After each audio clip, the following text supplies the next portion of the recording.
They say a village can live without a king, but it cannot live without the hands that feed it. And in the heart of Africa, where rivers coil like serpents and forests breathe with secrets, there was once a cook whose meals could silence quarrels, heal the weary, and bind a community together.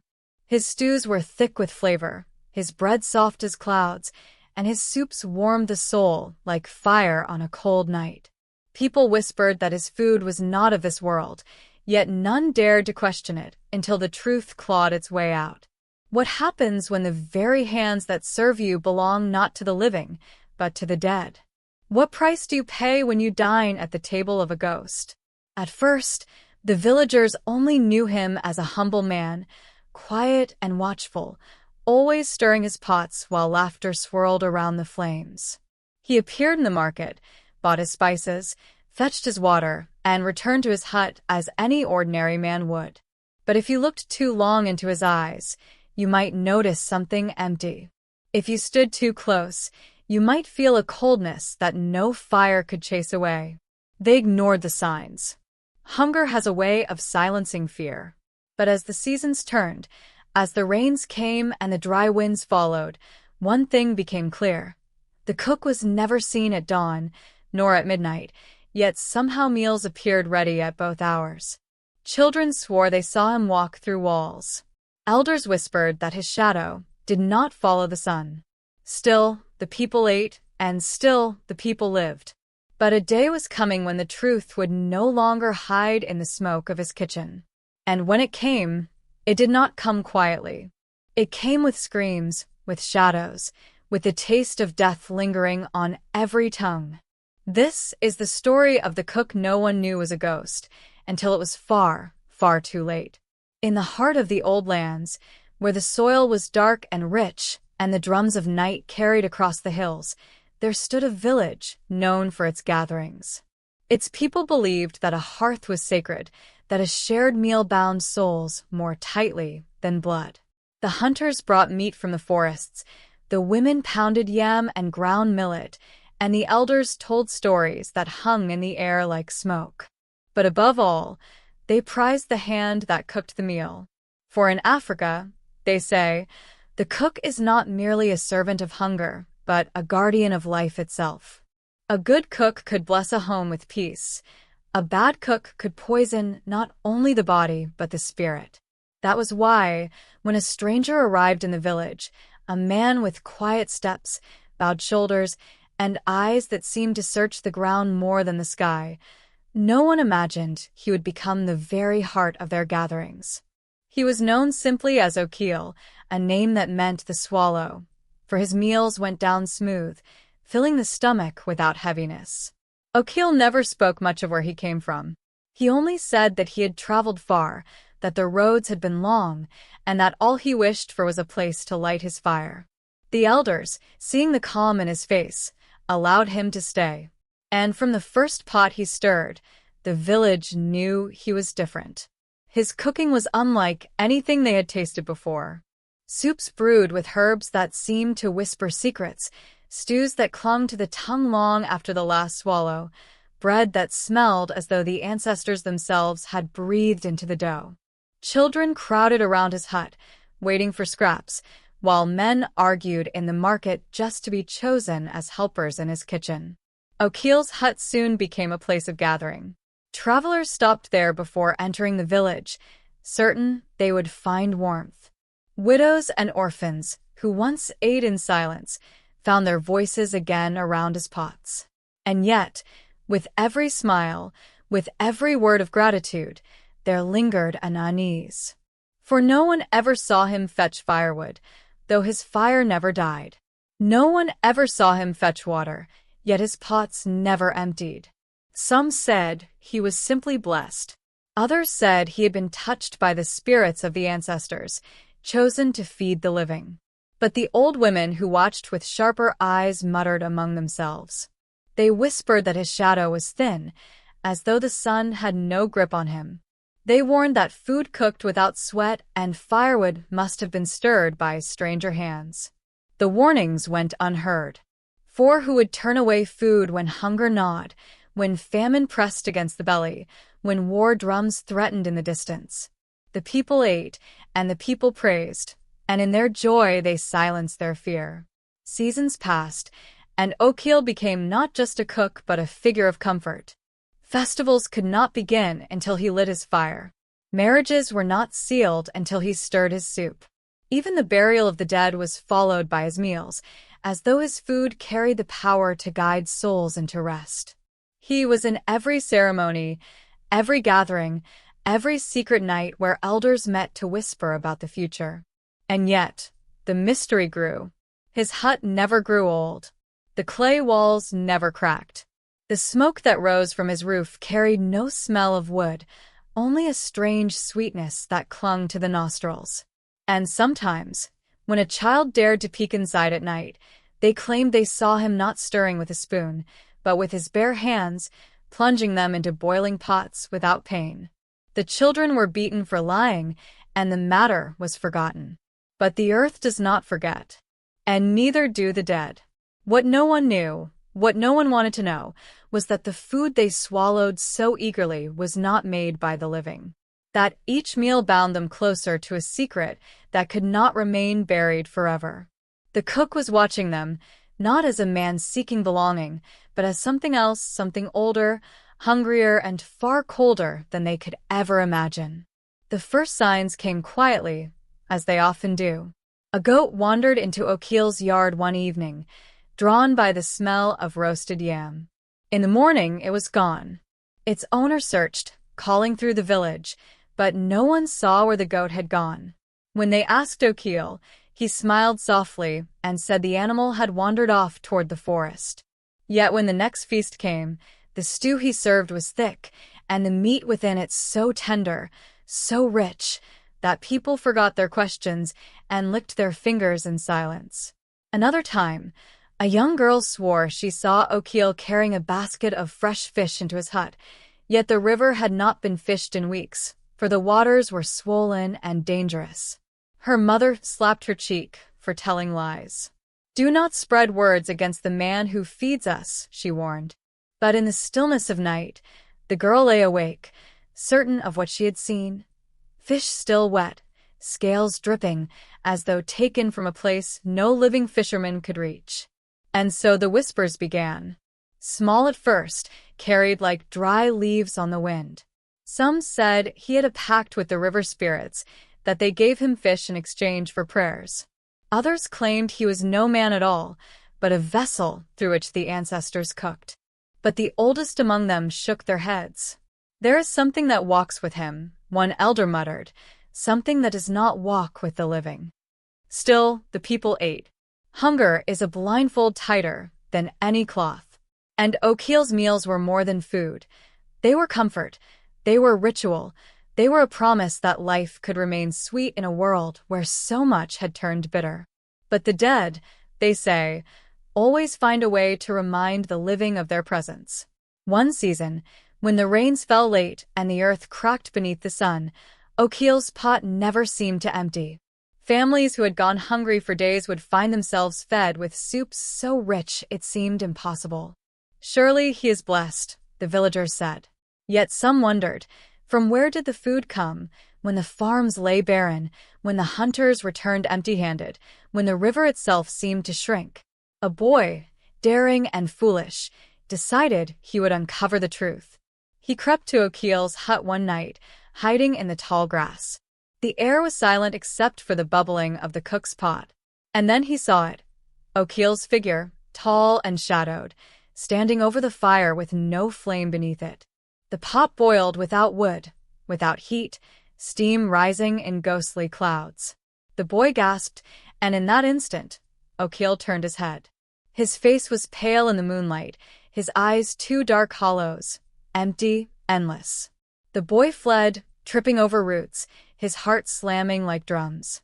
He never spoke of what he saw, his tongue refused, as though bound by a force beyond his own. Within days, fever consumed him, and he died with his eyes wide open, staring into nothing. After that, the children avoided the cook's yard, but the elders told them not to be foolish. "It is bad luck to insult a man who fills your belly," they said. Yet deep down, Even the elders avoided looking too long into Okele's eyes, avoided standing too close when he stirred his pot. It was at the Festival of Masks that the unease became harder to ignore. As the drums thundered and dancers moved through the firelight, each person brought food as offering to the ancestors. Okele, of course, prepared his stew. But when the masked dancers dipped their calabashes into his pot, some claimed the steam that rose smelled not of pepper or herbs, but of decay. One dancer dropped his bowl in shock, swearing he saw a human finger among the meat. The people laughed, saying he had drunk too much palm wine. But in the morning, that dancer's hut was found empty, his mask lying at the door, his body never recovered. Fear settled like dust. Yet still, the people ate. For fear may twist the stomach, but hunger empties it completely. And Okele's food was irresistible, as though the tongue forgot its doubts once it touched his flavors. But the land itself began to resist him. Dogs howled at his hut and refused to enter. Pregnant women who ate his food sometimes miscarried, though no one dared connect the deaths to his pot. The elders dreamed of shadows stirring in bowls, of hands reaching from beneath the broth. They woke sweating, but said nothing. For to accuse the cook was to accuse the life of the village itself. Then came the night of the broken moon. The sky was heavy with clouds, and the moon appeared split, half hidden, as though even the heavens wished to look away. That was when a hunter, returning late, passed by Okele's hut. Through the cracks of the wall, he swore he saw not one man, but many, faces moving in the smoke, arms reaching into the pot, mouths opening in silence. He ran to the chief, trembling, insisting that the cook was not alone. But when they gathered courage to look, the hut was quiet, the fire low, the cook seated calmly, stirring with his usual grace. The hunter was ridiculed, called weak-hearted. But in the following days, his skin grew pale, his eyes hollow, until one morning he was found lying cold outside the cook's hut, his lips still moving as if whispering a warning he could never finish. The village began to divide. Some said Okele was a curse. Others said to drive him out would be madness, for who would feed them? And so silence became their answer, silence thick as the smoke above his hut. But silence cannot bury truth forever, because the dead had begun to speak, not with voices, but with absence. Livestock vanished. Families lost loved ones to sudden illness. Graves, once covered in red earth, were found disturbed, the ground unsettled, the offerings gone. The people whispered of a hunger that walked among them, wearing the face of their cook, feeding them meals that tied them closer and closer to the grave. And still they ate, because it is not easy to see the hand that feeds you as the same hand that digs your grave. The rising unease coiled tighter around the village, like a snake waiting to strike. Every bowl of stew, every loaf of bread, carried with it not only warmth, but dread. The villagers did not yet know the truth, that the cook was not feeding them from the bounty of the land, but from a hunger far older than any of them could imagine. And soon, very soon, that truth would reveal itself in blood and fire. The night the truth broke open began like any other, with the smell of stew curling through the air, luring the villagers one by one toward Okele's hut. It was a night heavy with silence, the kind that presses on the chest and makes every step feel watched. Still, the people came, clutching their bowls, because hunger is a master stronger than fear. Children tugged at their mothers, old men leaned on sticks, and one by one they formed a line before the cook who had fed them for years. Okele stood by the fire, stirring his great black pot. The flames beneath it hissed and cracked, yet no wood fed them. The fire burned from nothing, its light pale and unnatural, casting shadows that bent and twisted in ways that made no sense. His eyes glowed faintly in the smoke, sockets too deep, too hollow. Still, he smiled, and the people forced themselves to smile back. The chief was the first to step forward, his bowl trembling in his hands. He had been dreaming for weeks of shadows pressing against his chest, of voices whispering in his ear. Yet even he could not resist. He dipped his bowl into the pot, lifted it, and drank deeply. The moment the stew touched his lips, he froze. His eyes widened. The bowl slipped from his hand and shattered on the earth. For among the pieces of yam and meat, something pale floated to the surface, a fingernail, yellow and cracked, torn from the hand of the dead. A scream tore through the crowd. Women dropped their bowls, children wailed. Yet Okele kept stirring, his smile fixed, his face calm. And then the pot began to bubble harder, as though something beneath the stew was trying to rise. The smell changed, no longer of herbs and peppers, but of rot, of damp earth pulled from a grave. The villagers backed away, clutching each other. The chief staggered, pointing a trembling hand. "What were you feeding us?" he croaked. Okele finally looked up. His eyes were empty caverns, no whites, no pupils. And when he opened his mouth, the voice that came was not one voice but many, a chorus of the forgotten. "I feed you what you gave me," the voices said. "You buried me without honor. You forgot my name. You let me starve in death as you feasted in life. And so I return to eat what you denied me." The earth trembled. The pot cracked down the middle with a sound like thunder. And from it rose not broth, not meat, but bones, hundreds of them, slick with blood, clattering into the fire. Skulls grinned from the steam, jaws opening and closing as if still chewing. Femurs clinked like pestles against clay. A ribcage rose whole from the pot and collapsed onto the ground with a hollow sound. The villagers screamed, some falling to their knees, others running toward the forest. But the fire roared higher, hemming them in, its flames curling upward in the shape of grasping hands. Okele's body began to change. His flesh peeled away in strips, curling back like bark from a burning tree. His skin shriveled, revealing bone beneath. Yet he did not fall. He stood taller, his frame gaunt, his skull bare, smoke seeping from the cracks in his teeth. In his hand, the stirring spoon had become a femur, polished white with use. "Do you not remember me?" the chorus thundered. "Do you not remember the famine, when you chose who lived and who died? Do you not remember the ones you cast out, the ones left to rot while you feasted?" Faces flickered in the flames, faces of the dead, the lost, the forgotten. Men and women who had perished in the famine years before, when the village had chosen to save some and abandon others. And Okele, one among them, left to starve in a shallow grave, forgotten by all. The villagers wailed, covering their ears, but the voices grew louder, echoing like drums of the underworld. Bones spilled from the pot, rolling into the crowd. Some clattered harmlessly. Others clung to flesh, wrapping around ankles, dragging people screaming into the fire. Mothers tried to shield their children, but bony hands clawed at their arms, their faces.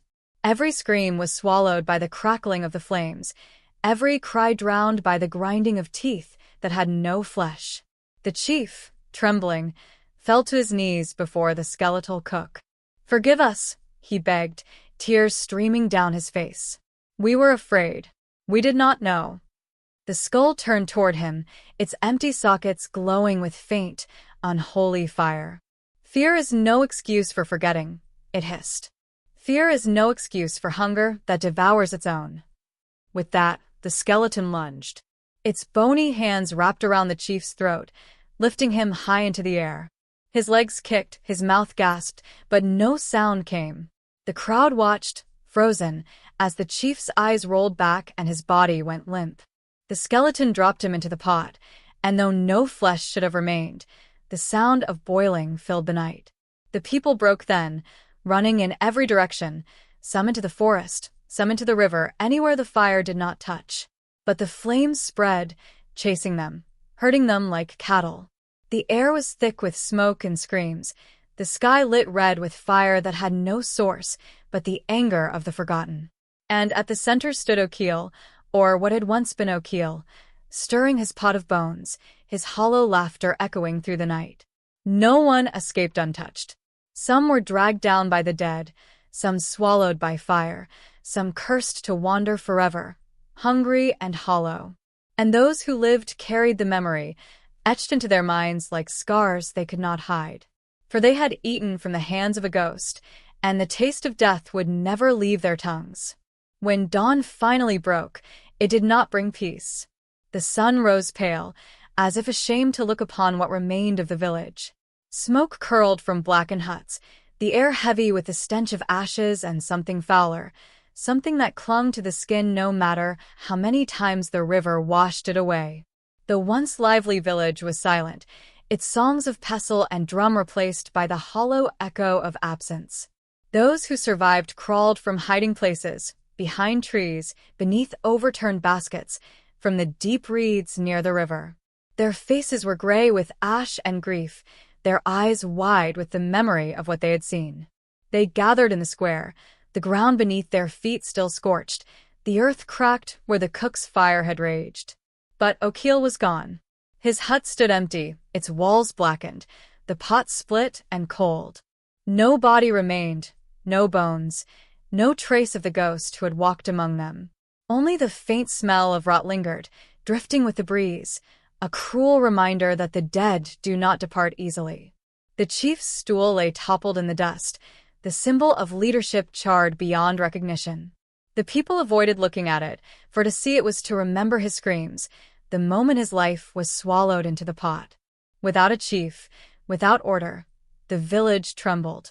Yet they were too afraid to speak of replacing him. It was as though any attempt to restore what was lost would summon the ghost again. In the days that followed, the survivors tried to rebuild.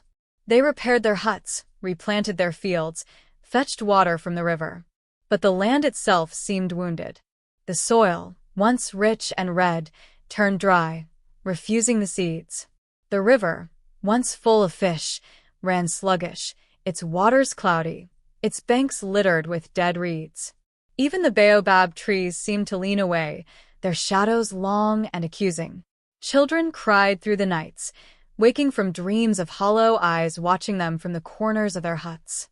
Women carried their babies on their backs but whispered prayers at every meal, fearing that unseen hands had touched their food. Men sharpened their spears, not against wild beasts, but against the dread that something still lingered just beyond the firelight. And then came the whispers. Travelers who passed through the region spoke of a cook who wandered from village to village, carrying nothing but an old spoon carved from bone. They said he appeared at dusk, offering to prepare meals for the hungry, always smiling, always quiet. And when he left no footprints behind. The survivors of the village of Okele shuddered when they heard these stories. They never confirmed them, never denied them. Some claimed that the cook was bound to roam forever, seeking out those who forget the dead, feeding them until their bellies were full and their souls unguarded. Others swore that he returned only to those whose ancestors had been denied proper burial, as punishment for neglecting the sacred bond between living and dead.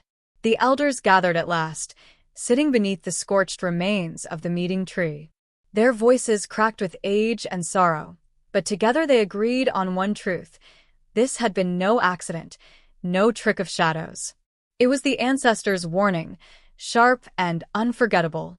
"You cannot bury a name," one elder rasped. "You cannot silence the memory of the dead. For when we forget them, they rise to remind us." So the survivors began to carve. They carved names into wood, into stone, into the very earth itself. Every grave that had been left bare was marked with offerings. Every forgotten ancestor was honored with song. They built shrines where there had been none, raised altars where the soil had been abandoned. And in every prayer, they whispered the same plea: "Forgive us, do not return." But forgiveness is not always granted. Even now, they say, when the wind shifts at night and the scent of smoke drifts across the fields, you can hear the faint clatter of bones. Some claim that if you listen closely, you will catch the sound of a spoon scraping against a pot, steady, patient, relentless. And if you follow that sound, you will find not a man, but a shadow in the shape of one, eyes hollow, hands skeletal, stirring a pot that never empties. The survivors carried the memory of that night into every part of their lives. They taught their children never to forget the names of the dead, never to leave a grave untended, never to eat from a hand that feels too cold. Festivals became longer, more elaborate, with offerings doubled, sometimes tripled, to ensure the ancestors were satisfied. They sang louder, prayed harder, and bowed deeper, for the price of neglect had been carved into their very bones. And yet, the fear never left them. For how could it? They had tasted death and called it food. They had shared a table with the forgotten. They had swallowed the curse into their very bellies. What remains of Okele is not a man, not even a ghost, but a reminder. A warning carved into the fabric of the land itself. A tale told around fires, passed from lips that tremble to ears that will never forget. So if you ever find yourself traveling through a quiet village and you smell stew so rich, so irresistible, that it seems to pull you forward against your will, pause. Look at the cook's hands. Look at his shadow. And if you see that it does not follow the sun, if you feel that the warmth of the fire does not touch his skin, turn back. For you may be dining at the table of the dead, and once you eat, the grave will claim you, too. Remember this, food feeds more than the body. It feeds memory, it feeds spirit, it feeds the bond between the living and those who came before. Forget this bond, and the dead will rise to remind you, in whispers, in screams, in the rattle of bones that never rest. So tonight, when you bow your head to eat, ask yourself, whose hands prepared your meal? And if, in the stillness, you hear the scrape of a spoon against an unseen pot, will you dare take another bite? Or will you pray that silence alone is enough to keep the dead at bay?